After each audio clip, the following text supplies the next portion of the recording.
یہودی اور عیسائی ایران والوں کو اس لیے نہیں قتل کر رہے کہ وہ شیعہ ہیں، وہ اس لیے قتل کر رہے ہیں کہ وہ مسلمان ہیں۔ ابھی اللہ ان کی کیسی مدد کر رہا ہے، یہ کیسے نامراد لوگ ہیں جو اس وقت یہ فرقہ واریت کو آگ دے رہے ہیں۔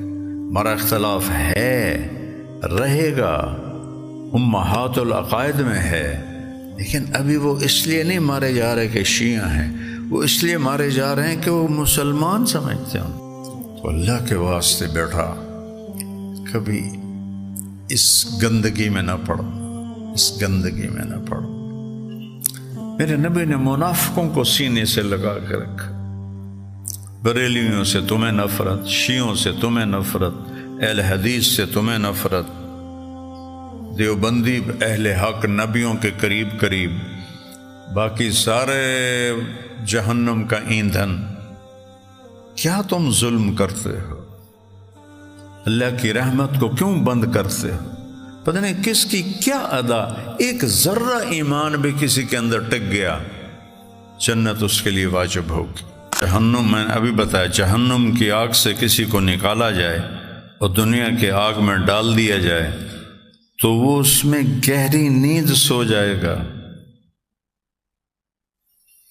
چھوٹی چھوٹی باتوں پہ آگ اپنے اوپر بھڑکاتے ہو، سب سے زیادہ غیبت پر تم اپنے جسموں کو جلاتے ہو۔ میں کرتا ہوں تو میں جلا رہا ہوں۔ الغیبت اشد من الزنا، زنا سے بڑا گناہ ہے غیبت کرنا۔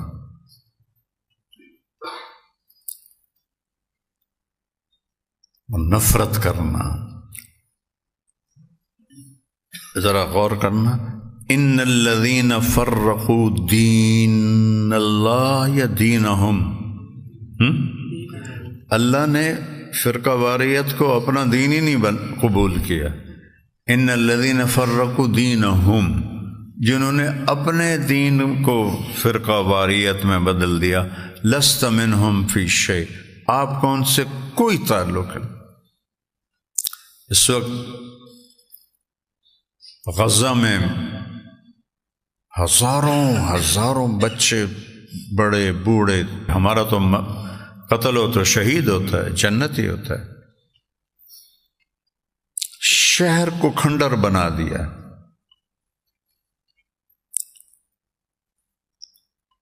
اور پھر اسی زوم میں ایران پہ حملہ کیا، تو اللہ نے ایران والوں کی مدد کی۔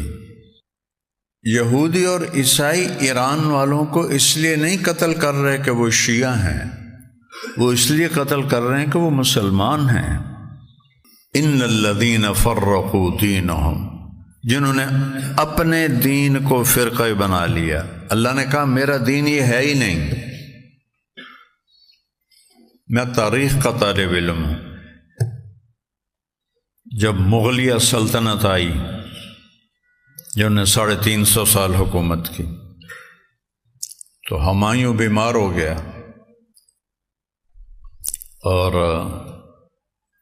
بابر نے اس کی چارپائی کے گرد چکر لگاتے ہوئے کہا یا اللہ یہ بیماری میں نے لے لی، میں نے لے لی، میں نے لے لی، میں نے لے لی، میں نے لے لی۔ ہمایوں ٹھیک ہو گیا، بابر بیمار ہوا، 40 سال کی عمر میں مر گیا، بیٹا ہمایوں بنا۔ ہمایوں کو شیر شاہ سوری نے شکست دے دی، وہ نکل گیا، 15 سال باہر پھرتا رہا۔ پھر جب وہ واپس آیا تو وہ بیرم خان جرنیل تھا اس کا، اس کی برکت سے اس نے سوریوں سے حکومت حاصل کی، فتح حاصل کی۔ بیرم خان شیعہ تھا، تاجکستانی تھا، ہندوستانی نہیں تھا۔ اور پھر اس کے بعد ایک خوفناک جنگ ہوئی، پانی پت کی دوسری لڑائی جسے کہتے ہیں، اس میں ایک طرف ہیمو تھا ہندو سالار، اور ایک طرف بابر تھا، کتنا 12 سال کا۔ انہوں نے 12 سال کے بچے کے سر پہ تخت رکھا، ورنہ وہ خود بھی قبضہ کر سکتا تھا۔ اس کی وفا دیکھو، اس کے لیے مسئلہ ہی نہیں تھا 12 سال کے بچے کے سر اڑانا، اس کو تخت پہ بٹھایا اور خود میدان جنگ میں اترا، اور ہیمو نے مغلوں کو شکست دے دی۔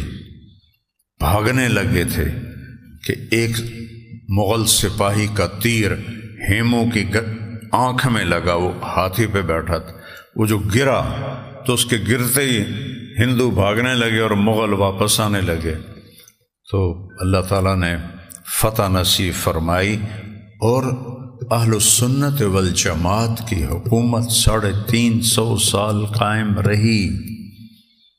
پھر 1761 14 جنوری بروز بدھ احمد شاہ ابدالی، مراٹھے جن کو مرہٹے کہتے ہیں، وہ چھا گئے تھے پورے ہندوستان پر، دلی فتح کر لیا تھا، اور ان کے پیشوا نے کہا، ان کے بادشاہ کو پیشوا کہتے تھے، پیشوا نے کہا کہ جامع مسجد دلی میں شیو جی کا بت رکھو، شیو جی ان کا بہت بڑا بھگوان ہے، وہ بس ایسے اس کی شکل ہوتی ہے، کوئی اس کا چہرہ نہیں ہو تو بس ایسے شکل ہوتی ہے ایسے۔ تو اس نے تیار کروا کے بھیج دیا کہ جامع مسجد کی دلی کی جامع مسجد میں شیو کا پتلا رکھو، کہ مراٹھے پونا سے نکلے اور دلی تک سارا فتح کیا، پھر پنجاب فتح کیا، ملتان فتح کیا، اٹک فتح کیا، پشاور فتح کیا، اتنی بڑی سلطنت کوئی ہندو قوم نہیں بنا سکی۔ تو احمد شاہ ابدالی کو شاہ ولی اللہ رحمہ اللہ نے بلایا کہ اگر تم نہیں آتے ہو تو یہ اسلام کا وہ حال کریں گے جو اسپین میں عیسائیوں نے کیا تھا۔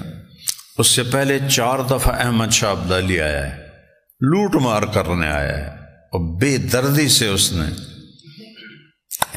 مغلوں کا خزانہ خالی تھا تو اس کو بڑا غصہ چڑھا، انہیں متھرا ایک ہندوستان کا مذہبی شہر ہے، اس پہ حملہ کیا اور اپنے فوجیوں سے کہا جو سر کاٹ کے لائے گا 5 روپے، فی سر 5 روپے۔ تو اس کا پچھلا جو تاریخ تھی وہ انتہائی خوفناک تھی۔ میں کہتا ہوں یہ اس جنگ کی وجہ سے بخشا گیا ہوگا احمد شاہ ابدالی، نہیں تو وہ بھی بہت ظالم تھا اور صرف لٹیرا تھا، لوٹ مار کرنے آتا تھا۔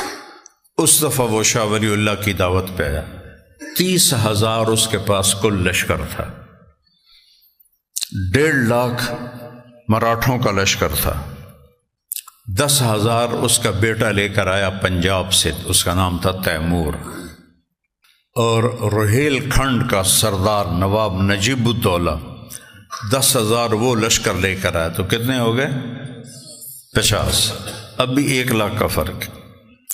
تو سکھوں کو ہندوؤں کو اطمینان تھا کہ اودھ کی ریاست شیعہ ہے، وہ احمد شاہ ابدالی کی مدد بالکل نہیں کریں، لیکن پتہ اس وقت چلا جب شجاع الدولہ 20,000 کا لشکر لے کر احمد شاہ ابدالی کی فوج میں آ کے شامل ہوا، وہ ہو گئے 70,000۔ یہ لشکر شیعوں کا سبب بنا اہل سنت کی فتح کا۔ دل کے پھپھولے جل اٹھے سینے کے داغ سے، اس گھر کو آگ لگ گئی گھر کے چراغ سے۔ اور شجاع الدولہ کا لشکر پہلی صف میں تھا، سب سے زیادہ شہید اس میں ہوئے، اور ایک دفعہ ایسا لگا کہ جنگ بازی لے گئے مراٹھے، 1.5 لاکھ، پھر بھی یہ تھوڑے تھے 70,000۔ تو احمد شاہ ابدالی سالار بہت اچھا تھا، لٹیرا تو تھا لیکن سالار بہت اچھا تھا۔ اس نے 15,000 پیچھے چھپا کے رکھے ہوئے تھے کہ اگر قدم اکھڑے تو تازہ دم فوج لاؤں گا۔ تو مراٹھوں نے قدم اکھاڑ دی ان کی، وہ بھاگنے لگ گئے۔ تو پھر احمد شاہ ابدالی نے اس وقت 15,000 کا لشکر بیچ میں ڈالا، اور اسی اثناء میں ان کا جو سردار تھا وشواس راؤ بھاؤ، وہ قتل ہو گیا، اس کا بھائی قتل ہوا، اس کو فائر لگا۔ تو سدا شیو راؤ بھاؤ، وہ کون نام بھی یاد آ رہے ہیں تمہاری برکت سے، سدا شیو راؤ بھاؤ کو گولی لگی، وہ گر کے مر گیا۔ تو وشواس راؤ وہ ہاتھی پہ بیٹھا تھا، جب اس نے دیکھا میرا بھائی مر گیا تو اس نے چھلانگ لگائی اپنے بھائی کے لیے اور گھوڑے پہ چڑھ گیا۔ تو مراٹھوں نے دیکھا کہ ہمارا تو سردار کوئی نہیں، ہاتھی خالی ہے۔ اللہ نے ایسا روب ڈالا کہ سب بھاگ پڑے، اور اللہ تعالیٰ نے شکست کو فتح میں بدل دیا۔ ابھی اللہ ان کی کیسی مدد کر رہا ہے۔ یہ کیسے نامراد لوگ ہیں جو اس وقت یہ فرقہ واریت کو آگ دے رہے ہیں۔ ہمارا اختلاف ہے، رہے گا، امہات العقائد میں ہے، لیکن ابھی وہ اس لیے نہیں مارے جا رہے کہ شیعہ ہیں، وہ اس لیے مارے جا رہے ہیں کہ وہ مسلمان سمجھتے ہیں۔ تو اللہ کے واسطے بیٹھا کبھی اس گندگی میں نہ پڑنا، اس گندگی میں نہ پڑنا۔ میرے نبی نے منافقوں کو سینے سے لگا کے رکھا۔ بریلیوں سے تمہیں نفرت، شیعوں سے تمہیں نفرت، اہل حدیث سے تمہیں نفرت، دیوبندی اہل حق نبیوں کے قریب قریب، باقی سارے جہنم کا ایندھن۔ کیا تم ظلم کرتے ہو؟ اللہ کی رحمت کو کیوں بند کرتے ہو؟ پتہ نہیں کس کی کیا ادا، ایک ذرہ ایمان بھی کسی کے اندر ٹک گیا، جنت اس کے لیے واجب ہوگی۔ بڑا دکھ ہوتا ہے، نہ مطالعہ ہے، نہ بصیرت ہے، نہ فراست ہے، نہ کوئی صحبت ہے کہ کوئی اچھے لوگوں کی صحبت ہی ہو۔ بھائیو، میں تو روز دعا کرتا ہوں،